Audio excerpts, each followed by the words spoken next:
தொண்டையில் தாழம்பூ நெஞ்சிலே வாழப்பூ. உங்க எல்லாருக்குமே தாளம்பூவை பத்தி தெரியும், தாளம்பூ பற்றிய கதையும் தெரியும். இருந்தாலும் என்னோட மாடுலேஷன்ல ஒரு வாட்டி இந்த கதையை கேளுங்க. அண்ணன் தம்பிக்குள்ளாரியே இன்னைக்கு நீ பெரியவனா நான் பெரியவனாங்கிற போட்டி இருக்கும்போது மும்மூர்த்திகள்ல பிரம்மாவுக்கும் விஷ்ணுவுக்கும் போட்டி வருது, நீ பெரியவனா நான் பெரியவனா அப்படின்னு. அப்போ ரெண்டு பேரும் சிவபெருமான்கிட்ட போய் முறையிடுறாங்க, நான் தான் பெரியவன் நான் தான் பெரியவன், நீங்க தீர்ப்பு சொல்லுங்க அப்படின்னு சொல்லிட்டு. அப்ப சிவபெருமான் சொல்றாரு, என்னோட அடியவோ முடியவோ கண்டு வருபவரே பெரியவர் அப்படிங்கிறாரு. சிவபெருமான் ஹைட்டு எங்கேயோ இருக்கு, பாதமும் எங்கேயோ இருக்கு. ஆக விஷ்ணு கீழே போறாரு, பாதத்தை பார்க்கறதுக்கு வேகமா கீழே போறாரு. இன்னொரு பக்கம் பிரம்மா மேல போறாரு, அவரோட முடிய பார்க்கறதுக்கு மேல போறாரு. கீழே போகக்கூடிய விஷ்ணு சில நாட்கள்ல வந்துடலாம்னு நினைச்சாரு. ஆனா அவரோட கெட்ட நேரம், அவரால் பாதத்தை பார்க்கவே முடியல. நாட்கள் அப்படிங்கிறது மாதங்கள் ஆச்சு, மாதங்கள் அப்படிங்கிறது வருடங்கள் ஆச்சு. எவ்வளவு வருஷம் போனாலும் பார்க்கவே முடியல அவரோட பாதத்தை. அதனால தோல்வியை ஒப்புக்கிட்டு அவரு திரும்பி வராரு சிவபெருமானை நோக்கி. இன்னொரு பக்கம் மேல போன விஷ்ணுவுக்கும் இதே கதை தான். அவரும் போறாரு போய்கிட்டே இருக்கிறாரு. அவரோட முடிய பார்க்கறதுக்கான சான்ஸ் இருக்க மாதிரியே தெரியல. அந்த நேரத்துல தான் அவரு தாளம்பூவை பாக்குறாரு. திடீர்னு தாளம்பூவை பார்த்தோன்னா அவருக்கு ஆச்சரியம் தாங்க முடியல. என்ன தாளம்பூ, நீ எங்க இருந்து வர அப்படின்னு கேக்குறாரு. தாளம்பூ சொல்லுச்சு, நான் சிவபெருமானோட முடியில முளைச்சு அங்க இருந்து அப்படியே வளர்ந்துகிட்டே கீழே வந்துகிட்டு இருக்கேன் அப்படின்னு சொன்னுச்சு. அப்படியா எங்க அப்பா அப்படின்னு சொல்லிட்டு, இன்னும் எவ்வளவு தூரம் இருக்கு நம்ம முடிய போய் பாக்குறதுக்கு, ஏன்னா நீ மேல இருந்து கீழே வந்துகிட்டு இருக்க, அதனால நீ சொல்லு அப்படிங்கிறாரு. அப்ப தாளம்பூ சொல்லுது, நான் கீழே வளர ஆரம்பிச்சு ஒரு 1000 வருஷம் இருக்கும், இனிமே நீங்க மேல போய் பாக்குறதுங்கிறது சாத்தியமே கிடையாது, ரொம்ப காலம் ஆகும் அப்படின்னு சொன்னோன்னே டென்ஷன் ஆயிட்டாரு பிரம்மா.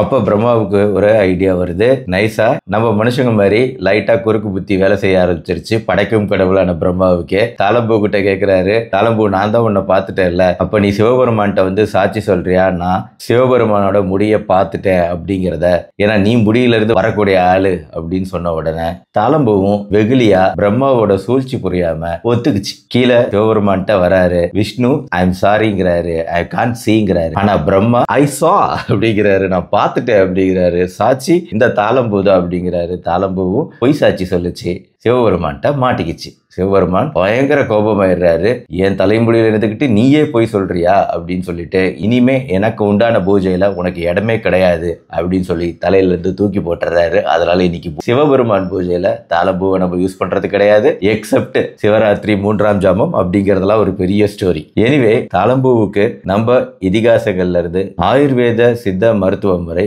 பல்வேறு நன்மைகள் இருக்கு, பிளஸ் அது அந்த காலத்துல இருந்து யூஸ் பண்ணப்படுது அப்படிங்கிறது தெரியுது உங்களுக்கு. நீங்க இந்த படத்துல பார்க்கக்கூடியதுதான் தாளம்பூ அப்படிங்கிறதும். அதாவது இந்த தாளம்பூ வந்து ஆற்றோரம் நீர்நிலையோரங்கள்ல வளரக்கூடியது. குறிப்பா மார்ச் மாதங்கள்ல இருந்து இப்போ ஏப்ரல் மே இந்த மாதிரி வெயில் காலங்கள்ல பூக்கக்கூடியது. இந்த பூ பாத்தீங்கன்னா வழக்கத்துக்கு மாறா பெண் பூவுக்கு பதிலா ஆண் பூ தான் பயங்கரமான வாசனையும் நறுமணத்தோடவும் இருக்கும். இதோட வாசனை நறுமணத்துக்காகவே இது வந்து எல்லாத்துக்குமே தெரிஞ்ச விஷயம், தாளம்பூ எசன்ஸ் அப்படிங்கிறது ஒரு ஃபிளேவருக்காக வெனிலா எசன்ஸ்க்கு பதிலாக இந்த தாளம்பூ எசன்ஸ் ஃபிளேவரும் பிரியாணி தண்ணீர் கொதிக்கும் போதே அதை கொஞ்சமா சேர்த்துவாங்க. எல்லாருமே சேர்த்துக்கூடியதோ உணவுல பல விஷயங்கள்ல இதோட நறுமணத்துக்காக சேர்த்தப்படுது. இன்னைக்குமே இதோட பயன்பாடு அதுல தான் அதிகமா இருக்கு. இன்னொன்னு வாசனை திரவியங்கள் தயாரிப்பு. இதோட வாசனை அப்படிங்கிறது ரோஜா பூவோட வாசனையை விட இன்னும் கொஞ்சம் வாசனை அதிகம், இனிப்பு தன்மை அப்படிங்கிறது இந்த வாசனையான மலருக்கு அதிகம். என்ன இதுல இருந்து எடுக்கக்கூடிய ஃப்ராக்ரன்ஸ் ஆயில் கெவ்ரா அப்படின்னு ஹிந்தியில அழைக்கப்படக்கூடியது. இதுல இருந்து வாட்டரை டிஸ்டிலேஷன் பண்ணி கெவ்ரா வாட்டர் அப்படிங்கிறது தான் நம்மளுக்கு தாளம்பூ எசன்ஸ் அப்படின்னு கிடைக்குது. ஆங்கிலத்துல ஸ்வீட் பைன் ஃப்ளவர் அப்படின்னும், இது அன்னாசி குடும்பத்தை சேர்ந்தது. பார்க்கும்போதே உங்களுக்கு தெரியுது. என்னன்னா இதோட பூ, இந்த பூ வந்து பல பயன்பாடுகள் கொண்டதா இருக்கு. ஆனா இது பழமா மாறுச்சு அப்படின்னா அன்னாசி பழம் மாதிரி தான் இருக்கும். ஆனா வந்து அன்னாசி பழத்தை சாப்பிடலாம், அன்னாசி பழத்திலே எவ்வளவு நார்கள் இருக்குன்னு உங்களுக்கு தெரியும். ஆனா தாளம்பூ பழமா மாறுச்சு அப்படின்னா அதை சாப்பிட முடியாது, ஏன்னா நார்கள் பயங்கர அதிகமா இருக்கும்.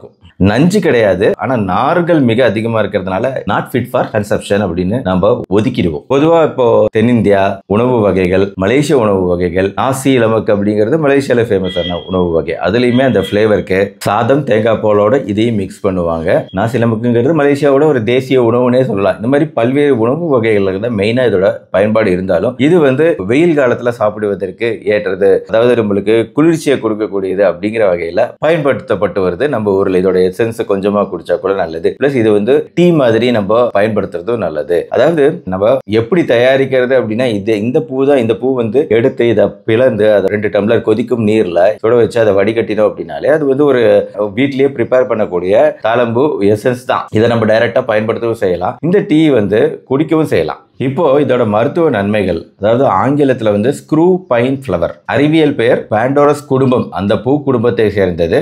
இதே குடும்பம் தான் அன்னாசி குடும்பமும். ஆனா இதுல பல்வேறு இனங்கள் இருக்கு. பாண்டோரஸ் ஓடோரிஃபர், பாண்டோரஸ் ஓடோராட்டிஸ்மஸ், பாண்டோரஸ் அமாரிஃபோலியஸ், இந்த மாதிரி பல்வேறு பாண்டோரஸ் இனங்கள் இருக்கு. இந்த பூக்கள் தாழம்பூ பொறுத்த வரைக்கும் தாழம்பூவோட வாசனைக்கு வந்து அமெரிக்கன் காக்ரோச், கரப்பாம்பூச்சி கூட வராதுன்னா பாத்துக்கோங்க.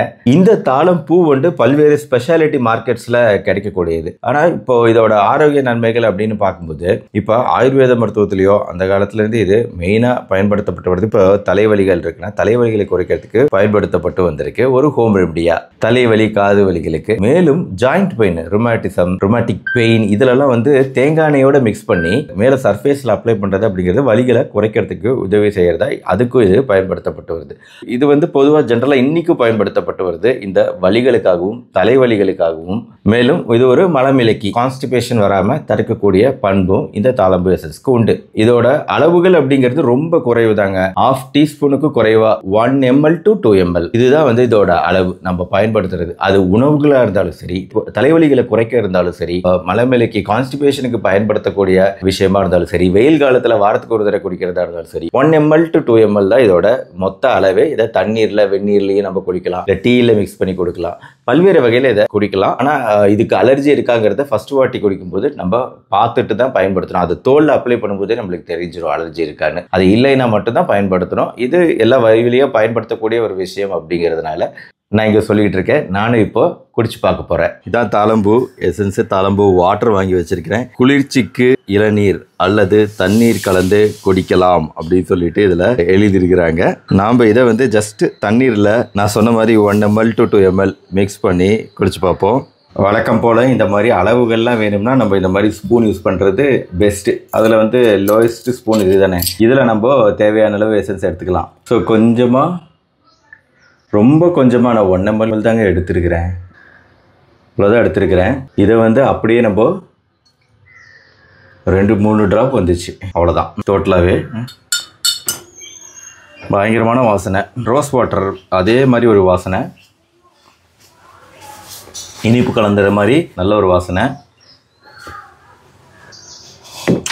ரொம்ப ப்ளசண்ட்டாக இருக்குது குடிக்கிறதுக்கு. வாரம் ஒரு தடவை குடிக்கிறதுல தப்பே கிடையாது. இப்போ வெயில் காலங்களில் பொதுவாக வந்து இந்த ட்ராப்ஸு, நான் ஏற்கனவே ஃபஸ்ட்டே சொன்ன மாதிரி வெயில் காலங்களில் இந்த அம்மை நோயெல்லாம் இப்போ வெயில் காலத்தில் அதிகமாக வரும். அது வராமல் தடுக்கிறதுக்கு இந்த மாதிரி தாழம்பூ வாட்டர் வாரத்துக்கு ஒரு தடவை கொஞ்சூண்டு குடிக்கிறது, ஒரு ட்ராப் தாழம்பூ எசன்ஸ் சேர்த்து குடிக்கிறதுங்கிறது நல்லது அப்படிங்கிறதும் இதோட பயன்பாடு. இன்னொரு இன்ஃபர்மேஷன் என்னன்னா, நைட்ரஜன் பற்றாக்குறை உள்ள போது மின்னலோட ஒரு நாள் மழை பெஞ்சிச்சு அப்படின்னா இந்த காலங்களில், இப்போ மார்ச் ஏப்ரல் காலங்களில், அதுக்கப்புறம் அடுத்த நாள் பார்த்தீங்க அப்படின்னா நிறைய தாழம்பூ மலர்ந்திருக்கும். மற்றபடி இதோட ஃப்ளேவர், எசன்ஸு, இதோட கலினரி யூசஸ், உணவு பயன்பாடு தான் இதுல ஜாஸ்தி. மெடிக்கலுக்கான ரிசர்ச்ங்கிறது ஹியூமன்ஸ்ல நடத்தப்படவே கிடையாது. எல்லாமே வந்து எலிகள்ல செய்யப்பட்ட ஆராய்ச்சி. அதுல சில நன்மைகள், மாதவிடாய் காலங்கள்ல சில நன்மைகள்னு குறிப்புகளையும் நம்ம பார்த்திருக்கிறோம். பட் இதெல்லாம் ரெக்கமெண்ட் பண்ணக்கூடிய வகையில இல்ல. அதனால என்னென்ன சிம்பிளான விஷயங்களோ அதை மட்டும் இங்க நான் பேசிக்கிட்டு இருந்தேன்.